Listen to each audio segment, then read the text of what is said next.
तो यहाँ पे फाइनली हम आप सभी के लिए जो भी बीएससी नर्सिंग कर रखे हैं उनके लिए एक जो है कहा जाए तो डायरेक्ट इंटरव्यू से बहाली लेकर आ चुके हैं। और ये बहाली आपका जो है गवर्नमेंट में बहाली होने वाला है। आईसीएमआर आप लोग को पता होगा, यह Indian council of medical research का बहाली है और यह बिहार पटना में आपको बहाली होने वाला है, ठीक है ना। अगम कुआं पटना में ये आपका आईसीएमआर है, जिसके अंदर Rajendra memorial research institute of medical science है, इसके अंदर बहाली होने वाला है। आरएम रिम्स पटना में यंग प्रोफेशनल की बहाली होने वाला है। तो अगर आप लोग बीएससी नर्सिंग है, योग्यताधारी हैं, तो आप लोग इसमें पार्टिसिपेट कर सकते हैं। डायरेक्ट इंटरव्यू पर होने वाला है। अगम कुआं Patna invite offline application in the prescribe pro forma annexure 1 through walk in interview from billing candidate for 3 position of young professional 1 to be filled upon proper contractual and temporary basis at ICMR RM RIMS Rajendra memorial research institute of medical science अगम कुआं Patna. Initially for a period 1 साल का है, शुरुआत में यह 1 साल का है, आपके परफॉर्मेंस के अनुसार आगे बढ़ाया जाएगा, ठीक है। तो चलिए हम आपको बता देते हैं। देखिए आप लोग देख लीजिए, मैं कोई भी बहाली लाता हूँ ऑफिशियल लाता हूँ, जब तक फेक नहीं लाता हूँ, ठीक है ना। सबसे पहले यंग प्रोफेशनल 1 का बहाली है, 3 पदों पर बहाली है और तीनों यूआर के लिए है, यानी ओपन है, कोई भी जाकर इंटरव्यू दे सकते हैं। एजुकेशनल क्वालिफिकेशन मांग रहा है graduate in nursing with minimum 55% mark होना चाहिए, यानी बीएससी नर्सिंग में मिनिमम 55% मार्क्स है, तब ही आप जाएंगे, वरना नहीं जाइएगा। रिकॉग्नाइज यूनिवर्सिटी या कॉलेज से होनी चाहिए। Registration with state nursing council, आपको स्टेट नर्सिंग काउंसिल से रजिस्ट्रेशन होना चाहिए। अब यहाँ पे प्रॉपर स्टेट काउंसिल नहीं दिया है, तो अभी पता नहीं बिहार का ही मांग रहे हैं या अदर स्टेट का भी चलेगा।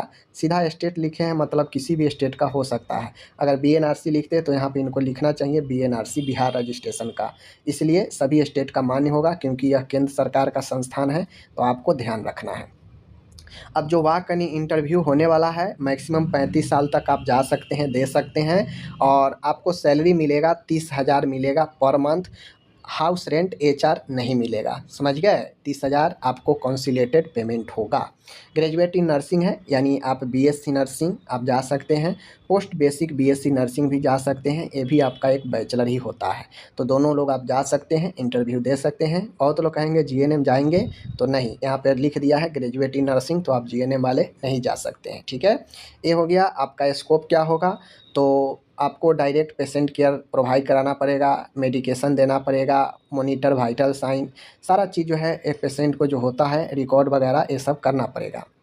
वॉक इन इंटरव्यू का मैं बात करूं तो 16 सितंबर ट्यूसडे के है, 10:30 बजे से शुरू होगा, इसके बाद चलता रहेगा, ठीक है। Interested candidate must report eight reception counter ground floor SATDRC building ICMR RM RIMS अगम कुआं Patna 10 AM 6/9/2025 with all original document for screening before the interview. Interview से पहले आपको टोटल ओरिजिनल डॉक्यूमेंट देना है वहाँ पे स्क्रीनिंग के लिए। The candidate who will report 10 AM 10 बजे रिपोर्ट करना है, will not be allowed to participate in the walk in interview. अगर आप 10 बजे रिपोर्ट नहीं करते हैं, इसके बाद करते हैं रिपोर्ट, तो आपको पार्टिसिपेट नहीं करने दिया जाएगा। कैंडिडेट को ऑफलाइन जो फॉर्म एनेक्जर दिया है इसी पीडीएफ में, वो आपको जो है डाउनलोड करना है, ठीक है। और जो है उसको फिल करके आपको जो है ले जाना है ओरिजिनल डॉक्यूमेंट के कॉपी और ओरिजिनल के साथ में। एप्लीकेशन रिसीव थ्रू ईमेल और any other mode will not B consider, ये आपको डायरेक्टली फिल करके ले जाना है, आपको ईमेल वगैरह या किसी अन्य माध्यम से नहीं जो है आपको करना है। यहाँ पे लिख दिया गया है, ठीक है ना, देखिए लिख दिया annexure 1 and the meeting and the age criteria and posting the required educational qualification and experience if any. अगर एक्सपीरियंस है तो ले जाइएगा, नहीं है तो मैंडेटरी नहीं है, ओके। एप्लीकेशन किसी अन्य माध्यम से नहीं लिया जाएगा। The shortlisted candidate will allow to appear before interview board. Candidate may check ICMR RIMS official website for update related to advertisement. Advertisement से रिलेटेड आपको official website ICMR RM RIMS का चेक करना है, इससे रिलेटेड, ठीक है। अब यहाँ पे देख लीजिए जो डॉक्यूमेंट मांगा जा रहा है वो डॉक्यूमेंट जो है आपको सेल्फ सर्टिफाइड होना चाहिए, यानी खुद से सेल्फ अटेस्टेड होनी चाहिए, ठीक है ना। तो इन चीज़ों को ध्यान में रखिएगा, ठीक है। और ये सारे डॉक्यूमेंट का फ़ोटोकॉपी उसका सेल्फ अटेस्टेड करके ले जाना है, और इसमें जो अटैच है एनेक्जर उसको फिल करके फॉर्म को उसको साथ में ले जाना है पासपोर्ट साइज फ़ोटो के time. Selected candidate will again have to bring all document as mention above in original for verification at the time of joining के समय आपको ओरिजिनल डॉक्यूमेंट लेकर जाना है, ठीक है। सिलेक्टेड कैंडिडेट को पोस्टेड किया जाएगा ICMR RM RIMS Agamkuan Patna में ही पोस्टेड किया जाएगा।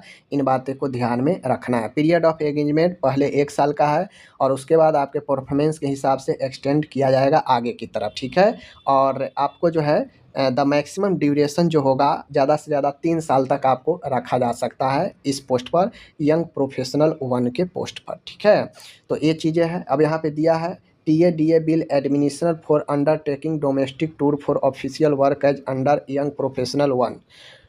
To and fro journey by train in AC Tier 3 AC chair car and DA at fixed rate of Rs 1200 per day of other two related expenses on guest house, hotel, accommodation, food and local convenience it. यानी कहने का मतलब है कि आपका जो joining होगा और कहीं बाहर भेजा जाएगा अगर काम के लिए, तो आपको 1200 फेयर मिलेगा AC टायर 3 का, और होटल वगैरह ठहरने का, गेस्ट ये सब का आपको खर्च मिलेगा, ठीक है ना। अगर आप बाहर जाते हैं तो आपको अपना पैसा पे नहीं करना है।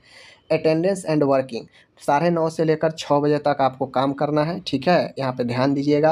Unauthorized absence for a continuous period 8 day without valid reason shall lead to automatic termination. अगर 8 दिन तक आप लगातार अब्सेंट होते हैं बिना किसी ऑथराइज अब्सेंस के, अनऑथराइज तरीके से अब्सेंट होते हैं, तो आपको टर्मिनेट कर दिया जाएगा, आपका सर्विस ख़त्म हो जाएगा, ठीक है। लीव कितना होगा, तो आपको 8 डे लीव मिलेगा 1 साल में, ठीक है। और 2 HR मिलेगा, सॉरी RH मिलेगा, रिस्ट्रिक्टेड हॉलीडे, इन सब चीज़ों को ध्यान में रखना है, ठीक है ना। और आपका जो कंपनसेंट्री लीव होता है वह आपको 5 मिल सकता है, ठीक है। इन चीज़ों को ध्यान में रखना है। जो CPL होता है, छुट्टी के दिन अगर आप वर्क करते हैं तो आपको 5 मिल सकता है, ध्यान रखना है, जो 3 मंथ में अंदर ले लेना पड़ता है।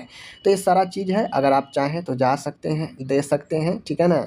और आप जो है अगर इंटरेस्टेड है तो जाइए, और नहीं इंटरेस्टेड है तो मत जाइए, कोई ज़बरदस्ती नहीं है, समझ गए ना। तो इन सब चीज़ों को ध्यान में रखते हुए अप्लाई करना है, और जाना चाहते हैं तो आप जो है जा सकते हैं, ठीक है।